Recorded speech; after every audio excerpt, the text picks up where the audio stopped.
കന്യാസ്ത്രീകളുടെ അറസ്റ്റിനെതിരെ കോൺഗ്രസും ഇടതുപക്ഷവും നടത്തുന്നത് വെറും നാടകവും അവസരവാദ രാഷ്ട്രീയവും മാത്രമാണെന്ന് ബി.ജെ.പി. സംസ്ഥാന പ്രസിഡന്റ് രാജീവ് ചന്ദ്രശേഖർ.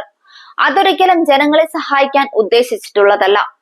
കഴിഞ്ഞ ദിവസങ്ങളിൽ ജയിലിനും കോടതിക്കും പുറത്തുവച്ച് നടത്തിയ അനാവശ്യമായ നാടകങ്ങളും പ്രതിഷേധങ്ങളും ഛത്തീസ്ഗഡിലെ കന്യാസ്ത്രീകൾ നേരിടുന്ന സാഹചര്യത്തെ കൂടുതൽ വഷളാക്കാനും സങ്കീർണമാക്കാനും മാത്രമാണ് ഉപകരിച്ചത്.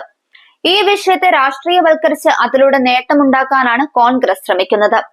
ഇത് കേസിനെ ദോഷകരമായി ബാധിക്കുമെന്നറിഞ്ഞിട്ടും അവർ അത് തുടരുകയാണ്. കോൺഗ്രസിന്റെ ഈ നീക്കം നീതിന്യായ വ്യവസ്ഥയെ സമ്മർദ്ദത്തിലാക്കാനും ആശയക്കുഴപ്പങ്ങൾ സൃഷ്ടിക്കാനും മാത്രമാണ് ഉപകരിച്ചതെന്നും അദ്ദേഹം പറഞ്ഞു. അന്വേഷണത്തിന്റെ സുതാര്യത ഉറപ്പുവരുത്തുന്നതിനും എല്ലാവിധ സമ്മർദ്ദങ്ങളും ഒഴിവാക്കുന്നതിനുമായി ഗൗരവമേറിയ ഇത്തരം വിഷയങ്ങൾ കൈകാര്യം ചെയ്യുന്ന പ്രത്യേക കോടതിയിലേക്ക് കേസ് മാറ്റി. ഈ വിഷയത്തിൽ ഒരു പരിഹാരത്തിനായി ആത്മാർത്ഥമായി പ്രവർത്തിച്ച ഒരേയൊരു പാർട്ടി ബി.ജെ.പി. ആണ്. ഛത്തീസ്ഗഡ് പോലുള്ള സംസ്ഥാനങ്ങളിൽ നിർബന്ധിത മതപരിവർത്തനവും മനുഷ്യക്കടത്തും അതീവ ഗൗരവമുള്ള വിഷയങ്ങളാണ്. അതുകൊണ്ട് അവ നിരോധിക്കുന്ന കർശനമായ നിയമങ്ങളാണ് അവിടെയുള്ളത്. ഇത് തിരിച്ചറിയുകയും ഈ വിഷയത്തിൽ സംയമനം പാലിക്കുകയും ഇതിനെ ചൊല്ലി വിവാദങ്ങൾ ഉണ്ടാക്കാതിരിക്കുകയും വേണം.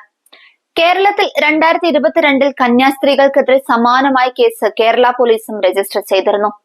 കഴിഞ്ഞ ദിവസമാണ് ആ കേസ് കോടതി അവസാനിപ്പിച്ചത്. ഛത്തീസ്ഗഡിലെ തന്നെ സ്ഥിതി പരിശോധിച്ചാൽ കോൺഗ്രസ് സർക്കാരിന്റെ കാലത്ത് 2021 4 ക്രൈസ്തവ പുരോഹിതരെ മതപരിവർത്തന നിരോധന നിയമപ്രകാരം അറസ്റ്റ് ചെയ്ത് ജയിലിലടച്ചു. അന്നൊന്നും പ്രതിഷേധിക്കാതിരുന്നവർ ഇപ്പോൾ കേരളത്തിൽ തെരഞ്ഞെടുപ്പ് അടുത്തു വരുന്നതിനാൽ കുളം കലക്കാൻ ശ്രമിക്കുകയാണ്. ക്രൈസ്തവ വിശ്വാസികളും മതേതരവാദികളും ജനാധിപത്യ വിശ്വാസികളും ഈ ചതിക്കെണിയിൽ വീണു പോകരുത്. കോൺഗ്രസിന്റെ ഈ കഴുകൻ രാഷ്ട്രീയം വിലപ്പോകില്ല. ഛത്തീസ്ഗഡിൽ നിന്നുള്ള ഒരു കോൺഗ്രസ് നേതാവ് പോലും കോൺഗ്രസ് പ്രതിനിധി സംഘത്തെ അനുഗമിക്കുകയോ കന്യാസ്ത്രീകൾക്ക് വേണ്ടി സംസാരിക്കുകയോ അവർക്കായി എന്തെങ്കിലും ചെയ്യുകയോ ചെയ്തിട്ടില്ല എന്നത് ശ്രദ്ധേയമാണ്. ഈ വിഷയത്തിന്റെ ഗൗരവം അവിടുത്തെ സംസ്ഥാന കോൺഗ്രസ് നേതാക്കൾക്ക് അറിയാമെന്നതിന്റെ വ്യക്തമായ സൂചനയാണിത്.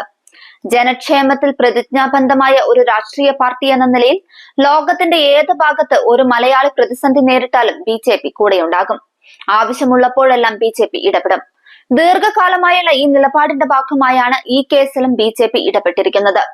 ഭാവിയിലും ഏതെങ്കിലും മലയാളിക്ക് ഒരു ബുദ്ധിമുട്ടുണ്ടായാൽ ജാതി മത വിശ്വാസങ്ങൾക്കപ്പുറം ബി.ജെ.പി. കൂടെയുണ്ടാകുമെന്നും അദ്ദേഹം കൂട്ടിച്ചേർത്തു.